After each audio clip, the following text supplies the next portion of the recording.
નમસ્કાર વિદ્યાર્થી મિત્રો, હું પંકજ રાવત સર સ્વાગત કરું છું આપ સર્વેનું આપણા સૌની ચેનલ પર. મિત્રો, અહીં આજનો આપણો આ વિડિયો ખૂબ જ મહત્વપૂર્ણ અને ઉપયોગી સાબિત થવાનો છે ધોરણ 11 ના એ તમામ વિદ્યાર્થી મિત્રોને કે જેઓ તારીખ 16મી જાન્યુઆરી વર્ષ 2026 ની સૌથી પહેલી ઇંગ્લિશ સેકન્ડ લેંગ્વેજ એટલે કે અંગ્રેજી દ્વિતીય ભાષા વિષયની પરીક્ષા આપવા જઈ રહ્યા છે. મિત્રો, અહીંયા આજના આ મહત્વપૂર્ણ વિડિયોની અંદર આપણે સેક્શન ઈ ના છેલ્લા એટલે કે ક્વેશ્ચન નંબર 35 ના એપ્લિકેશન રાઇટિંગ વિશે એકદમ વિસ્તૃત રીતે અહીંયા સમજવાના છીએ. ફટાફટથી હર હંમેશની જેમ આપનો પ્રેમ બતાવતા આ વિડિયોને લાઈક, શેર અને ચેનલને સબસ્ક્રાઇબ કરીને બન્યા રહેજો વિડિયોમાં અંત સુધી, જેથી કરીને અત્રે સમજાવેલા આ મહત્વપૂર્ણ વિડિયોની અંદર એકદમ વિગતવાર રીતે આપ સર્વે વિદ્યાર્થી મિત્રોને ખ્યાલ આવી શકે. મિત્રો, અહીંયા જણાવી દઉં કે ક્વેશ્ચન નંબર 35 ની અંદર જે આપણો છેલ્લો ક્વેશ્ચન છે સેક્શન ઈ નો, તેમાં સ્પીચ રાઇટિંગના ઓરમાં એપ્લિકેશન રાઇટિંગ આપવામાં આવે છે. પરંતુ અહીંયા વિદ્યાર્થીઓને હંમેશા જ હું શિખામણ આપું છું, હંમેશા જ પ્રિફર કરું છું એપ્લિકેશન રાઇટિંગ કરો. કેમ? કારણ કે એપ્લિકેશન રાઇટિંગમાં એક જ પ્રકારનું ફોર્મેટ તમારે તૈયાર કરવાનું છે, જ્યારે સ્પીચની અંદર કોઈ પ્રોપર ફોર્મેટ પણ નથી અને સ્પીચ રાઇટિંગ તમે કરવા જશો તો ઘણા બધા ગૂંચવણતાની અંદર તમે ફસાઈ જાઓ એવી સંભાવના રહે છે.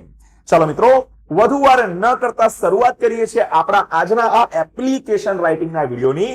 સૌથી પહેલો ક્વેશ્ચન તમારા અસાઇનમેન્ટમાંથી જ અહીંયા વિકાસમાંથી અહીંયા લીધેલો મેં ક્વેશ્ચન છે. મિત્રો, વિકાસ અસાઇનમેન્ટના અંગ્રેજી વિષયના તમામ જે વિભાગો છે તેનું સોલ્યુશન આપણે તૈયાર કરેલ છે અગાઉથી. હજુ સુધી સોલ્યુશનના વિડિયોઝ નાની હારે છે, કમેન્ટ બોક્સની અંદર પિન કરીને આપી દઉં છું લિંક્સ, ત્યાંથી વિડિયોઝ જોઈ લેજો, અથવા તો નીચે ડિસ્ક્રિપ્શન બોક્સની અંદર પણ વિડિયોઝની લિંક્સ આપેલી છે વિભાગ વાઇઝ, તો તમામ વિડિયોઝને અચૂકથી નિહાળજો. ચાલો, શું કીધું છે ભાઈ અહીંયા સૌથી પહેલા નંબરની એપ્લિકેશનમાં કે Grasim India limited 105 White House Panchvati Ahmedabad needs stenographers. બરોબર, ગ્રાસિમ ઇન્ડિયા લિમિટેડ કે જે 105 વ્હાઇટ હાઉસ પંચવટી અમદાવાદ ખાતે આવેલી છે, એમને સ્ટેનોગ્રાફર્સની જરૂર છે. સાહેબ, સ્ટેનોગ્રાફર એટલે શું? સૌથી પહેલામાં પહેલું તો સ્ટેનોગ્રાફરની જનરલી જરૂરિયાત જે છે તે કોર્ટ વગેરેમાં આવતી હોય છે. અહીંયા જૂના જમાનાના એક પ્રકારના ટાઈપરાઇટર કહી શકાય, એવા ટાઈપરાઇટરની અંદર ટાઈપિંગ કરીને આપતા હતા. બરોબર, એ લોકોને સ્ટેનોગ્રાફર કહેવાતા હતા. વધુ વિસ્તૃત માહિતી માટે તમારા માટે અહીંયા એક ફોટો પણ વસાયેલો છે ભાઈ. બરાબર, અને આની ઉપર ટાઈપિંગ જે વ્યક્તિ કરીને આપે, બરાબર, એને સ્ટેનોગ્રાફર કહેવાય. તો કે આ સ્ટેનોગ્રાફરની ભરતી માટેની એપ્લિકેશન જે છે તે ગ્રાસિમ ઇન્ડિયા લિમિટેડ મંગાવેલી છે. વરુણ દેસાઈ નામનો એક વ્યક્તિ છે, from 5 Niharika Bungalows near Azad Society, Ambawadi, Ahmedabad. Writes to the manager giving complete details of his education, experience, expected salary, etc. તમારે પોતે વરુણ દેસાઈ બનીને અને અહીં આપેલ એડ્રેસ મુજબ એક મેનેજર માટેની એપ્લિકેશન તમારે લખવાની છે. બરાબર, એમાં તમારે જે છે તેનું એજ્યુકેશન, એક્સપિરિયન્સ, એક્સપેક્ટેડ સેલેરી વગેરે પણ બતાવવાનું છે. તો કમ્પ્લીટ સ્ટેનોગ્રાફર માટેની જોબ એપ્લિકેશન અહીંયા મેં દર્શાવેલી છે વિસ્તૃત રીતે, તે તમને સમજાવી દઉં. પરંતુ તેની પહેલા મહત્વપૂર્ણ એવી એક વાત તમને જે છે તે એક બાબત જે છે તે અમને ખાસ અહીંયા જે છે તે જણાવવા માંગીશ કે ભાઈ, ધોરણ 12 ની અંદર જે એપ્લિકેશન રાઇટિંગ આપણને પૂછાય છે તે 6 માર્ક્સની અંદર પૂછાય છે. તો એની લેન્થ થોડીક વધારે લાંબી હોય છે, જેની અંદર કોષ્ટક બનાવવાથી લઈને 2-3 વસ્તુઓ વધારાની ઉમેરાય છે. અહીં ધોરણ 11 માં આપણને ફક્ત 4 ગુણની 4 માર્ક્સની એપ્લિકેશન રાઇટિંગ આપેલી છે. તો થોડીક શોર્ટ અહીંયા મેં બનાવેલી છે તમારા માટે, પણ માર્ક પૂરેપૂરા મળશે જો આનું અનુસરણ કરશો ભાઈ. બરાબર, આ રીતે લખીને આવશો તો માર્ક પૂરેપૂરો તમારા શિક્ષક જે છે તમને અહીંયા ચોક્કસથી આપશે. ચાલો, સૌથી પહેલા તમને એ દર્શાવી દઉં કે જેમ લેટરમાં, પત્રમાં આપણે આપણું નામ, સામેવાળા વ્યક્તિનું નામ, આપણું એડ્રેસ, સામેવાળા વ્યક્તિનું એડ્રેસ લખીએ છીએ, બિલકુલ એવી રીતે જ અહીંયા આપણે ભાઈ લખવાનું છે. જુઓ ભાઈ, સૌથી પહેલા આપણે કોણ? તો કે આપણે પોતે વરુણ દેસાઈ. વરુણ દેસાઈ એટલે કોણ ભાઈ? જે જોબ માટે અપ્લાય કરી રહ્યો છે તે. તો સૌથી પહેલા સ્ટાર્ટિંગમાં વ્યક્તિનું નામ આવી ગયું વરુણ દેસાઈ. ત્યારબાદ ભાઈ અહીંયા જો એનું એડ્રેસ આપેલું છે તો બેઠું એડ્રેસ લખી દેવાનું આપણે, બરાબર છે, 3 લાઈનની અંદર. અને નથી આપેલું તો જાતે તમે તમારી રીતે પણ એડ્રેસ બનાવીને લખી શકો છો. સૌથી પહેલા સોસાયટી જે પણ હોય એનું નામ આવી જશે, કયા એરિયામાં છે એનું નામ આવી જશે, અને અંતમાં તમારે જે છે તે ભાઈ તમારા શહેરનું નામ દર્શાવી દેવાનું. જે તારીખે એપ્લિકેશન લખતા હોય તારીખ દર્શાવી દો. જેમ કે આજે હું વિડીયો બનાવું છું તો તારીખ 13મી જાન્યુઆરી 2026 છે. તમે ઈચ્છો તો તમારી રીતે તારીખ અહીંયા લખી શકો છો. કોની વિગત થઈ ગઈ ભાઈ? તો કે ભાઈ એપ્લિકેશન મોકલનાર વ્યક્તિની ભાઈ અહીંયા આ ડિટેલ્સ થઈ ગઈ. સામે કોણ? એપ્લિકેશન મેળવનાર વ્યક્તિ ડિટેલ લખી દો. કોણ છે ભાઈ? કોને આપણે મોકલીશું આ એપ્લિકેશન? તો કે સ્વાભાવિક વસ્તુ છે ભાઈ, મેનેજરને. કોના મેનેજરને? ગ્રાસિમ ઇન્ડિયા લિમિટેડના. અને ગ્રાસિમ ઇન્ડિયા લિમિટેડનું પણ આપણને એડ્રેસ, મતલબ સામેવાળી પાર્ટીનું એડ્રેસ ભાઈ અહીંયા આપેલું છે, તો આપણે લખી દીધું કે to the manager Grasim India limited 105 White House Panchvati Ahmedabad. બસ એકદમ સિમ્પલ. શું થઈ ગયું?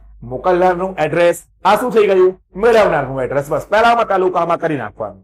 હવે મને ખબર છે અમુક લોકો આવશે નીચે કોમેન્ટ કરવા માટે, સાહેબ આપણું એડ્રેસ તો જમણી બાજુ લખાય છે. ભાઈ કોઈ પણ બાજુ લખો એવો કોઈ ચોક્કસ ફોર્મેટ નથી કે જમણી બાજુ જ આપણું એડ્રેસ આવવું જોઈએ, બરાબર? એ બધા જૂના ફોર્મેટ થયા.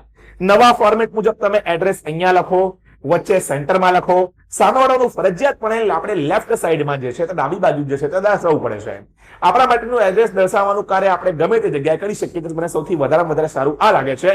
તો અહીંયા જ આપણું એડ્રેસ અને સામેવાળાનું એડ્રેસ, બંને જ એડ્રેસ આપણા આવી જાય છે. ચલો, બંને જ એડ્રેસ પૂર્ણ થશે તો 2 સ્ટેપ આપણા પૂરા થયા. ત્રીજા સ્ટેપમાં આપણે સબ્જેક્ટ લખીશું.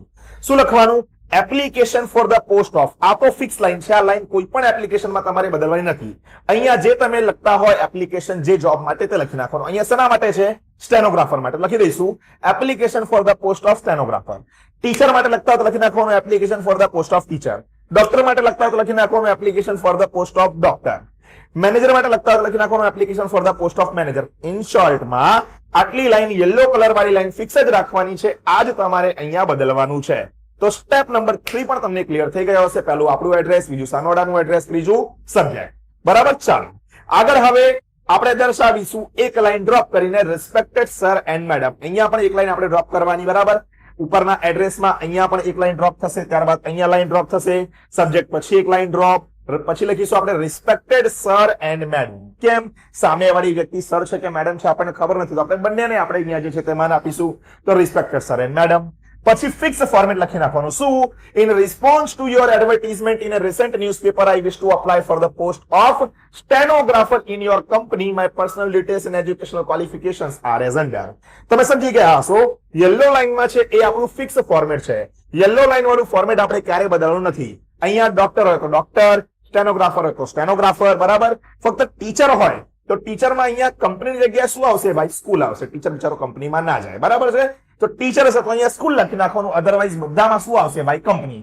ડોક્ટર હશે તો ભાઈ હોસ્પિટલ આવી જશે, બરાબર? ડોક્ટરની નથી આવતી એપ્લિકેશન આપણા માટે, પણ આ તો જસ્ટ કાઇન્ડ ઓફ એક્ઝામ્પલ. તો આ શું થઈ ગયું ભાઈ? અહીંયા સ્ટેપ નંબર 4 આપણું સૌથી પહેલામાં પેલું રિસ્પેક્ટેડ સર મેડમ, અને ત્યારબાદ આપણે ફિક્સ એવું આપણું અહીંયા ફોર્મેટ દર્શાવી દઈશું. ચાલો, જેવું ફોર્મેટ ભાઈ પૂરું થશે એટલે આપણે અહીંયા લખીશું બાયોડેટા અથવા પર્સનલ ડિટેલ્સ. તમે બાયોડેટા અથવા પર્સનલ ડિટેલ્સ બેમાંથી કોઈ પણ એક હેડિંગ આપી શકો છો. સૌથી પહેલામાં પહેલું પૂરેપૂરું નામ દર્શાવી દેવાનું. વ્યક્તિનું શું નામ હતું ભાઈ? વરુણ દેસાઈ. એડ્રેસ બીજી વાર લખવાની જરૂર નથી. કેમ? એકવાર લખી નાખ્યું તો એઝ અબવ લખી દો. ડેટ ઓફ બર્થ તમે ગમે તે લખ્યું હોય લખો, પણ વર્ષ લખજો અહીંયા 1990 અથવા એની આસપાસનું. મને 96 વધારે યોગ્ય લાગે છે, તો 96. કેમ? કારણ એવું છે, તમે તમારું વર્ષ દર્શાવવા જશો ભાઈ તો તમે અત્યારે તો બેચલરમાં જ જીવો છો, બરાબર? હજુ તમે નોકરી ચડ્યા નથી, તો તમે તમારા વર્ષ બતાવવા જાઓ વર્ષ 2008, 10, 12 તો એ બધું ચાલે નહીં.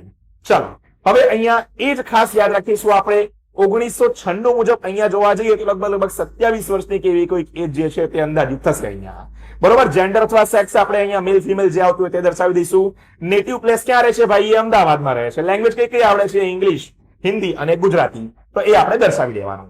શું થઈ ગયું ભાઈ? અહીંયા પર્સનલ ડિટેલ્સ, બાયોડેટા જોઈ લઈએ. બીજી કોઈ એકાદી બાકી રહી હોય તો હા, એક સ્કિલ્સ આપણે ખાસ દર્શાવી દઈશું. Short hand. શોર્ટ હેન્ડ એટલે સરસ મજાનું ટાઈપિંગ કરી શકે છે. ઇંગ્લિશ અને ગુજરાતીમાં. એક્સેલ આવડે છે, ઓફિસ મેનેજમેન્ટ અને સારું આવડે છે. હવે અહીંયા એજ્યુકેશનલ ક્વોલિફિકેશન આપણે પોઈન્ટમાં દર્શાવેલા છે. 12મા ધોરણમાં જ્યારે 6 માર્કના એપ્લિકેશન પૂછાય ત્યારે આખું કોષ્ટક મુજબ દર્શાવવાનું હોય છે. અહીંયા આપણે 4 માર્કની એપ્લિકેશન છે તો કોષ્ટક દર્શાવવાની કોઈ જરૂર નથી. આમાં પણ પૂરેપૂરા માર્ક તમને મળી જશે. તો એજ્યુકેશનલ ક્વોલિફિકેશનમાં દર વખતે જે તે જોબ મુજબ ડિગ્રી અહીંયા બદલાશે ભાઈ. જેમ કે અહીંયા આવી જશે BCom from Gujarat university 65%, diploma in secretarial practice and stenography. તો આ સ્ટેનોગ્રાફી માટેની શું થઈ ગઈ? ડિગ્રી થઈ ગઈ. માની લો તમને કીધું કે for the post of commerce teacher, તો કોમર્સ ટીચર માટે આવી જશે BCom from Gujarat university, MCom from Gujarat university, BEd from Gujarat university, એવું દર્શાવી શકે. વધુમાં કોઈ વર્ષ દર્શાવાય છે તો વર્ષ પણ અહીંયા બાજુમાં લખીને દર્શાવી શકે છે કે ભાઈ વર્ષ 2015 માં ફોર એક્ઝામ્પલ અહીંયા પૂરું થયું, વર્ષ 2017 માં પૂરું થયું, એવા વર્ષો પણ દર્શાવી શકાય છે. એક્સપિરિયન્સમાં લખી દઈશું આપણે 2 years as a junior stenographer at XYZ Textile Ahmedabad.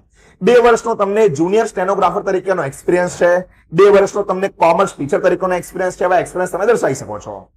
Expected સેલેરીમાં 1 crore લખીને નહીં આવવાનું, આપણે શું લખવાનું? As per government norms and industry standards. બરોબર? ગવર્મેન્ટના ધારા ધોરણ પ્રમાણે, ઇન્ડસ્ટ્રીના નિયમો પ્રમાણે સેલેરી અમને માન્ય રહેશે. હવે અંતિમ પેરેગ્રાફ આપણે લખી દઈશું, અહીંયા અંતિમ ફોર્મેટ લખી દઈશું કે if you will select me for this post, I will do my duty honestly and faithfully. You will be satisfied with my work. જો તમે મને આ પોસ્ટ માટે સિલેક્ટ કરશો, હું પ્રામાણિકતાથી, ઈમાનદારીથી મારી નોકરી કરીશ, તમે મારા કામથી સંતુષ્ટ થશો. ચલો લખી દઈશું થેન્ક યુ, યોર્સ ફેithfully. અને જે વ્યક્તિનું નામ હતું એ વ્યક્તિને આપણે સિગ્નેચર તરીકે અહીંયા દર્શાવી દઈશું. જેમ કે વરુણ દેસાઈ વ્યક્તિ હતો તો એના આપણે સિગ્નેચર દર્શાવી દીધા. તો આ રીતે ભાઈ સરસ મજાની આપણી આ એપ્લિકેશન થઈ જાય છે પૂરી. તમે મેં કીધું કે ફોર્મેટ ફિક્સ છે. કોઈ પણ એપ્લિકેશન હોય તમારે સીધું ફોર્મેટ ચોંટાડી દેવાનું છે. દર વખતે નામ, એડ્રેસ, અહીંયા વ્હાઇટ કલરમાં જેટલી વસ્તુ દર્શાવેલી છે તે વસ્તુઓ, અને અહીંયા ડિગ્રીની અંદર જે છે તે ફેરફાર થશે. બાકી કોઈ જ ફેરફાર આખી એપ્લિકેશનમાં થતો નથી. તો આવી જ રીતે તમે ભાઈ અહીંયા પ્રશ્ન નંબર 2 ની અંદર આપેલી મંથન જોશી વાળી એપ્લિકેશન, પ્રશ્ન નંબર 3 ની અહીંયા સ્કૂલ વાળી એપ્લિકેશન, નીલમ જે પરમાર વાળી અને શ્રી કૃષ્ણ વિદ્યાલય વાળી એપ્લિકેશન ને પણ કરી શકશો. તો આ રીતે મિત્રો એપ્લિકેશન રાઇટિંગ વાળો ટોપિક આજથી આપણો થઈ જાય છે પૂર્ણ.